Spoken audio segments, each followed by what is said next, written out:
Bismillahirrahmanirrahim. Assalamualaikum warahmatullahi wabarakatuh. Pada mahasiswa Fakultas Ilmu Keguruan Prodi Olahraga, pada kali ini kita akan diskusi pada topik materi stres lingkungan. Terkait dengan stres lingkungan ini adalah bukan stres lingkungan yang semata-mata adalah lingkungan dalam arti lingkungan biologis, tapi juga bagaimana stres lingkungan ini terkait dengan olahraga. Karena mahasiswa yang ada di sini adalah mahasiswa dari ilmu olahraga. Berbagai pengertian terhadap stres lingkungan akan saya jelaskan di bawah ini. Stres lingkungan mengacu pada respon psikologis subjektif negatif terhadap stimulus lingkungan.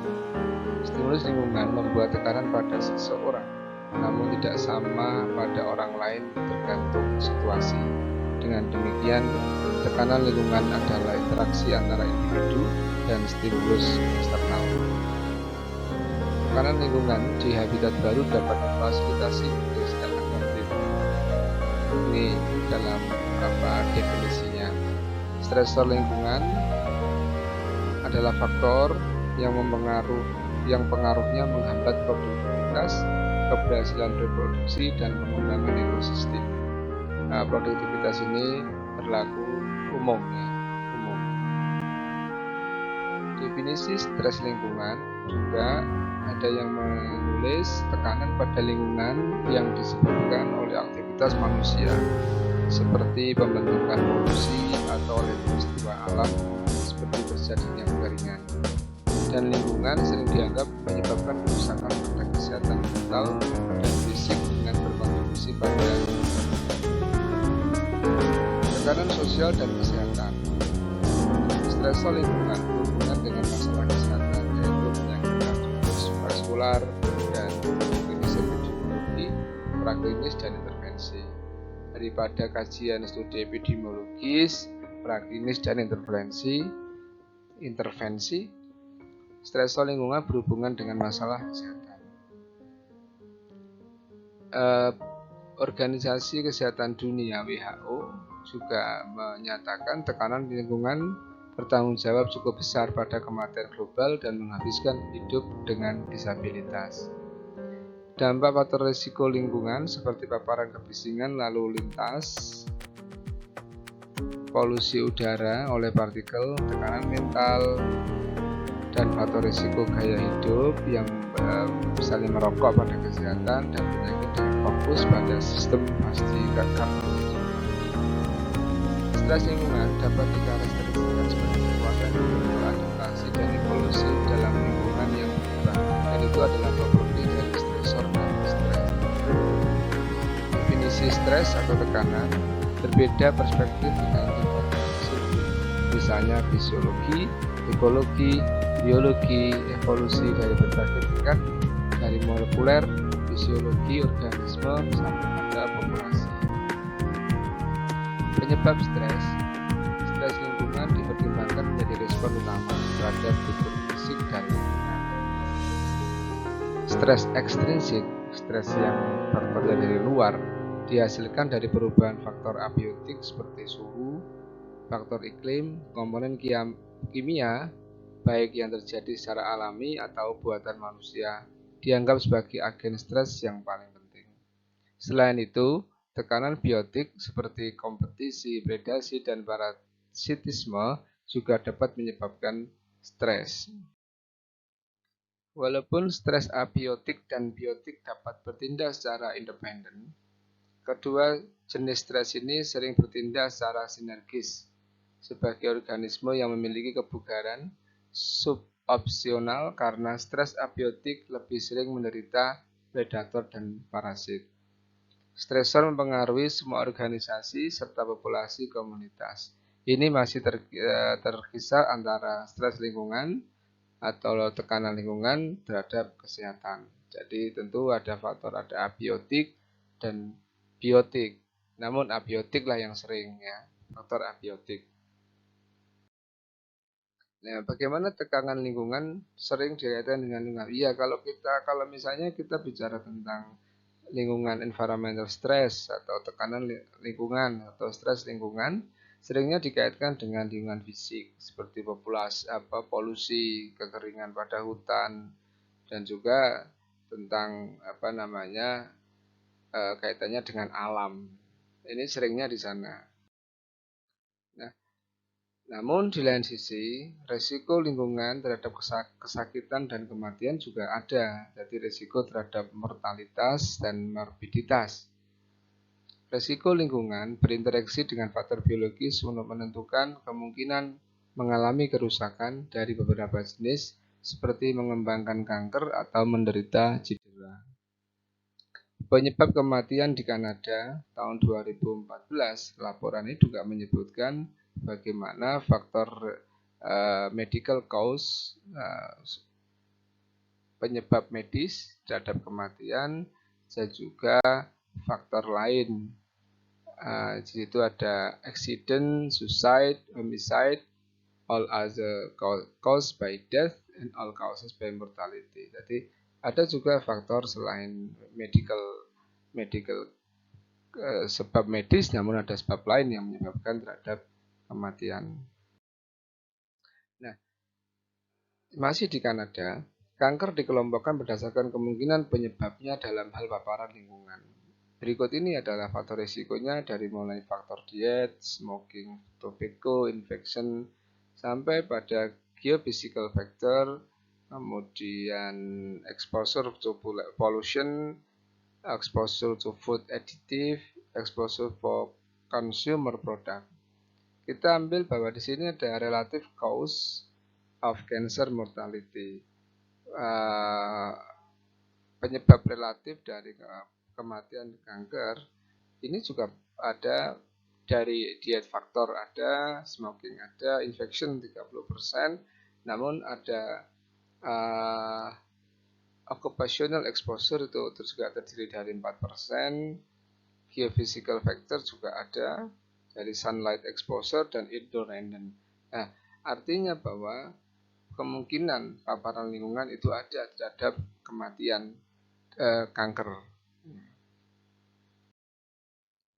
Ini juga ada masih berada di Kanada. Perspektif publik tentang risiko berbagai bahaya lingkungan.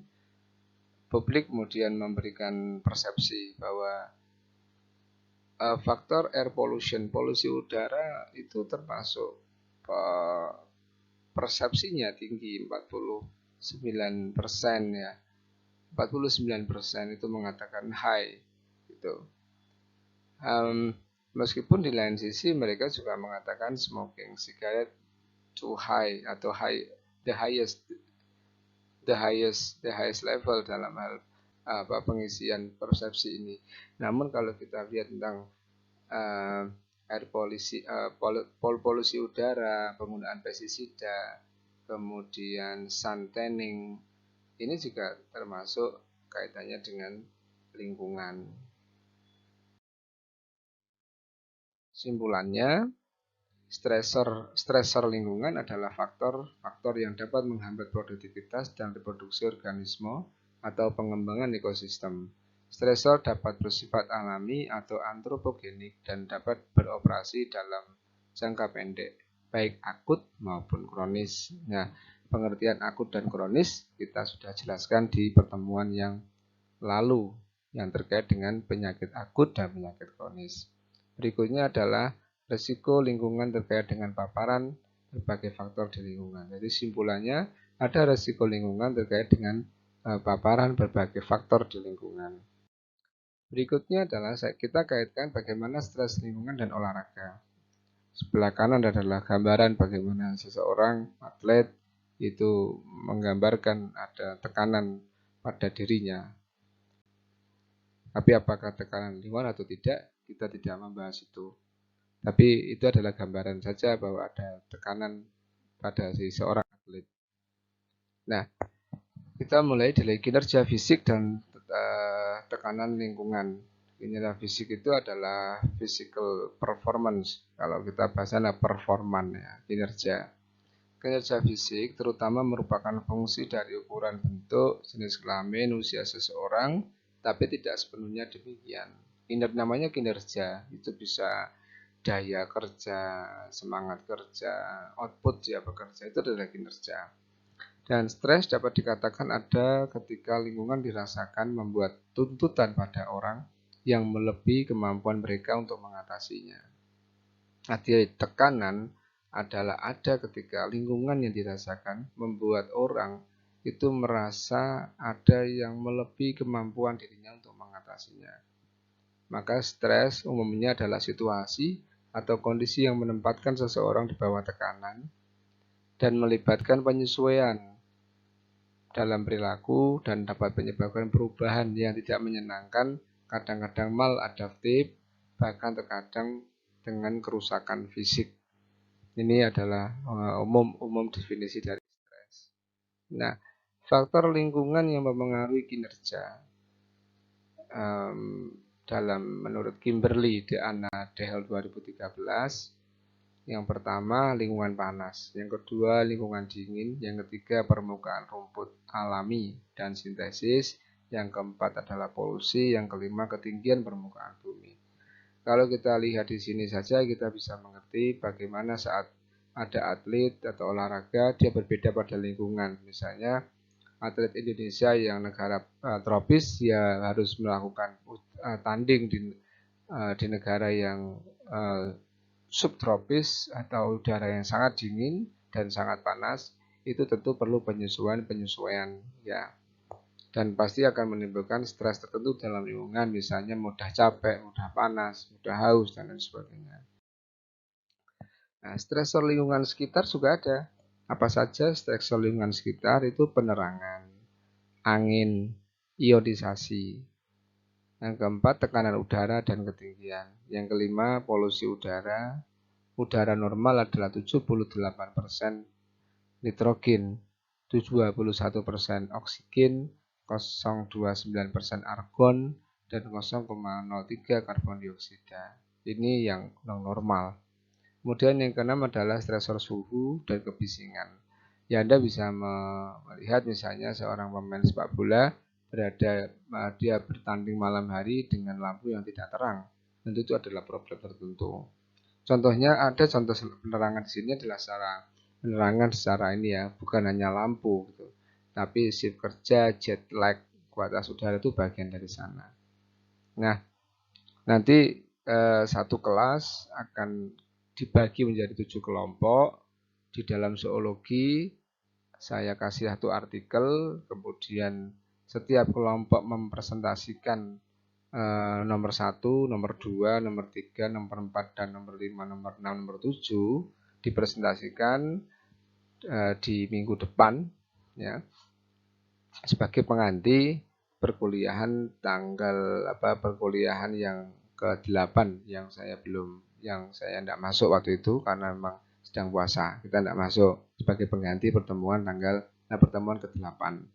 Nah, untuk presentasi memang ya terpaksa karena itu presentasi harus dilihat oleh saya secara jauh, terpaksa kita akan menggunakan Zoom, menggunakan semacam video conference. Saya kira salah satunya Zoom atau Webex atau Microsoft Teams.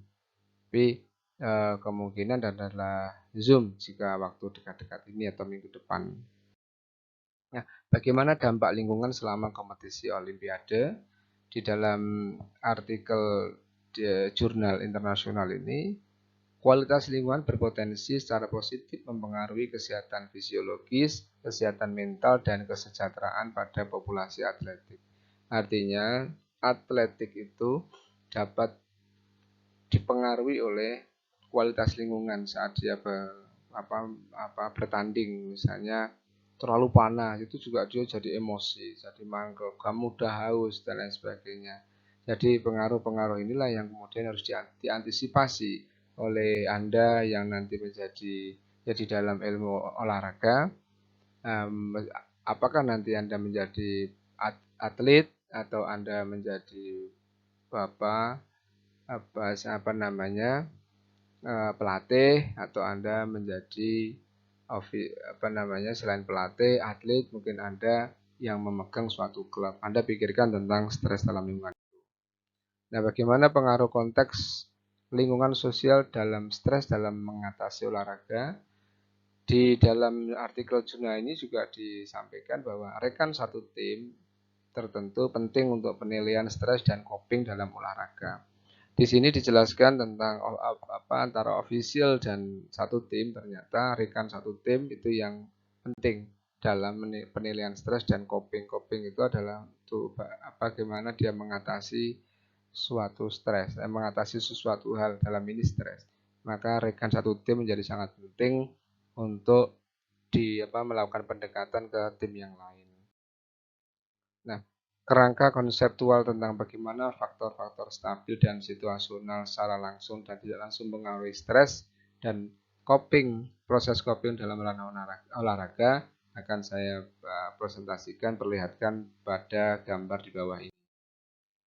Ini adalah faktor bagaimana faktor yang membuat stabil, yaitu personality, mental toughness, coping disposition, gender, type of support.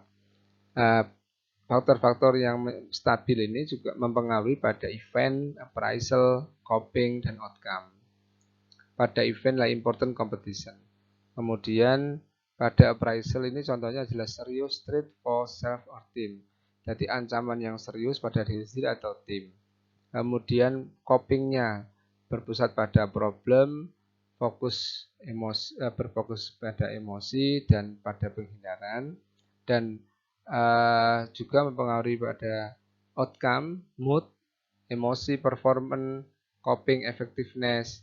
Jadi ini mempengaruhi pada outcome juga. Jadi event mempengaruhi pada appraisal mempengaruhi pada coping, dan coping mempengaruhi pada outcome. Outcome-nya adalah mood atletik, emosi atletik, kinerja atlet, kemudian coping effectiveness, efektifnya dalam coping, dalam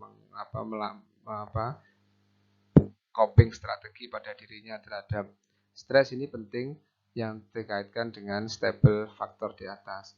Nah, di bawahnya adalah situational influence, faktor-faktor situasi lain yang mempengaruhi pada event, appraisal, coping, dan outcome adalah social context. Coping itu sendiri, attempts of others, tekanan pada teman-teman sekitar, dukungan, kemudian coping self-efficacy belief juga masuk di sana, pada dirinya sendiri, dan juga nature of stressor, pada naturalisasi atau alaminya suatu tekanan. Jadi sosial kontek dan dirinya sendiri itu menjadi faktor bagaimana dia meminimalisir event, bagaimana dia menghadapi appraisalnya, bagaimana dia melakukan coping, dan bagaimana dia tetap meningkatkan atau menjaga pada sisi outcome-nya dia sendiri. Nah, berikut ini adalah referensi tambahan yang Anda bisa baca bagaimana terkait antara sport dan lingkungan sosial.